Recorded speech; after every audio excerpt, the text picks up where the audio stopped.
Hey! Welcome back to MFA My Way. I guess I have to apologize for a couple of things. The first being that this is so freaking late, it's almost time for the next one. I was talking to my mother yesterday and she's like, yeah, I missed those videos. You should do one. I was like, yeah, okay, I will. So here we go. And two is because I'm super casual and incredibly sweaty, and if you don't live here, you wouldn't know that central AC is not a thing in New York City apartments. I have an AC unit up here that I just run at night because otherwise our electricity bill skyrockets, but it's not nighttime, so it's time to sweat, and therefore no makeup because it's just going to come off 20 minutes later and clog my pores anyway. What's been going on? There's actually been a lot going on. I may have some new headshots. I got a photo shoot done 2-3 weeks ago with the same guy who did my previous headshot. They're free, which is probably the best part about them. I kind of lucked out with that one. Taking a look, and I will probably put some out on my Facebook page for you guys to help me with because I am so freaking indecisive. And I am my own worst critic. I've just been staring at like 1,200 photos of my face for a week, 2 weeks, and I'm done. It's time for others to weigh in. I saw The Robber Bridegroom at Roundabout, and it was hilarious. We got tickets through their HipTix, which is their 25 for under 35, I think. That's the program. I actually try to use that a lot. There are a bunch of theaters that have those kind of discounts, but you have to order the tickets in advance because they sell out quickly. If you've never seen it, it's a bluegrassy, kind of really campy musical. It's so funny. The actors actually made themselves break 2 or 3 times during the show, and at one point, this really big musical theater actor, Stephen Pasquale, I'm sure I butchered that, I'm sorry. All the actors were around him, and he was doing something, and they said something in a really funny voice, and he actually looks down to the other actor down here. He does it again, and then he has to go and cover the guy's mouth because the guy is just making him laugh so much. I always love seeing real moments like that because that's kind of what, for me, theater's all about. You're never going to see the same performance twice.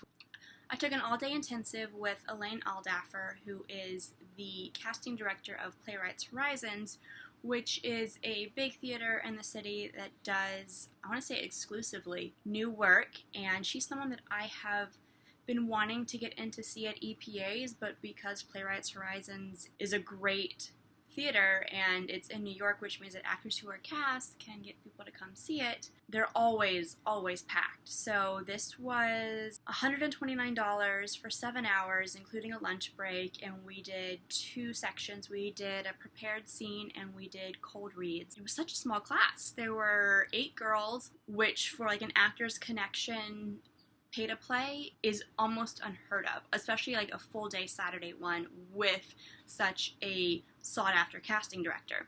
So we just had a little round table and talked about things that inspired us and kept us fresh and in the right frame of mind for this type of business. And then we did cold reads. And okay, I have to brag a little bit because I don't like to brag, but this was a day when I did some of my best work. And I went up there, I had the scene fully memorized, I had done my research on the play, I really felt like I was with the character, and my partner and I, we did the scene the first time, and she goes, that was almost perfect. Here are a few adjustments, and we talked about it, and then we did it again. I got to where she wanted me to go with the adjustments. I don't know, I walked off stage feeling like I had given it my best shot, and I had succeeded, which isn't something that I felt recently, so that was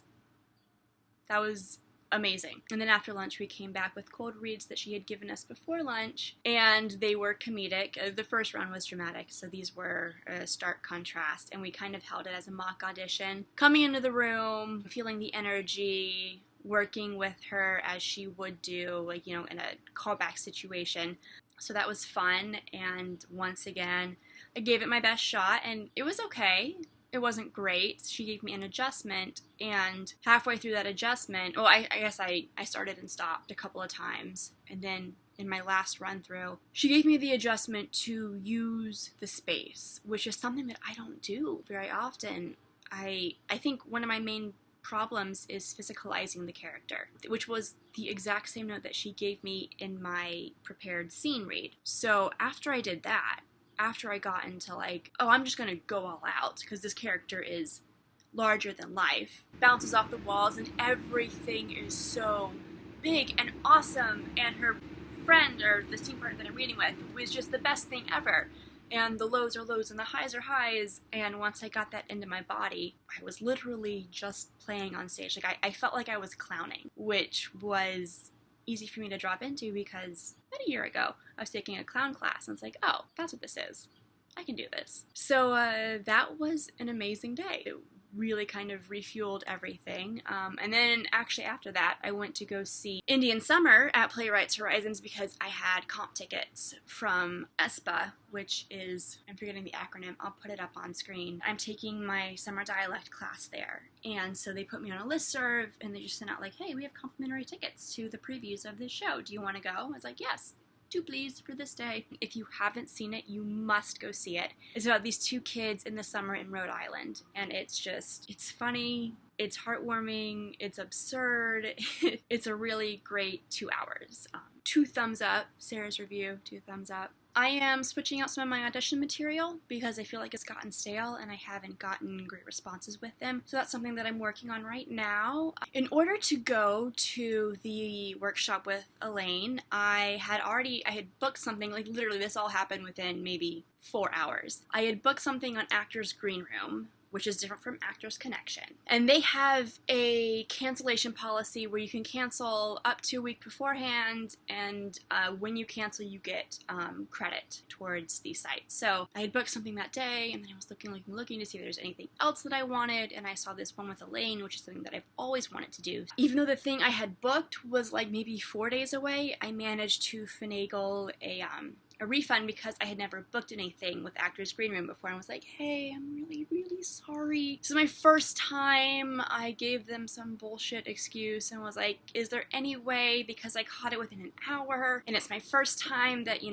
could give me an exception, and they did, which was kind of a godsend. So now I have a credit towards Actors Green Room, so I have to find out how I want to use that. So I'm doing my homework before I book anything. There are a couple that I want to target, and I've actually got it written down like on a sticky note on my computer. So when I go through, I look there, see what I've written down before, see if there's anything coming up. I've been auditioning, been working, same old, same old. My friend Mike suggested that I look at a whole bunch of webinars, for lack of a better term. There are a lot of people who do this whole sales funnel of like, hey, are you looking for this? Are you looking for this? Do you have these types of problems?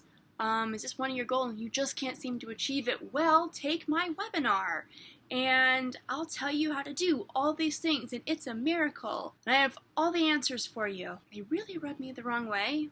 I took one. I can't remember his name. I feel like it's Tom Green.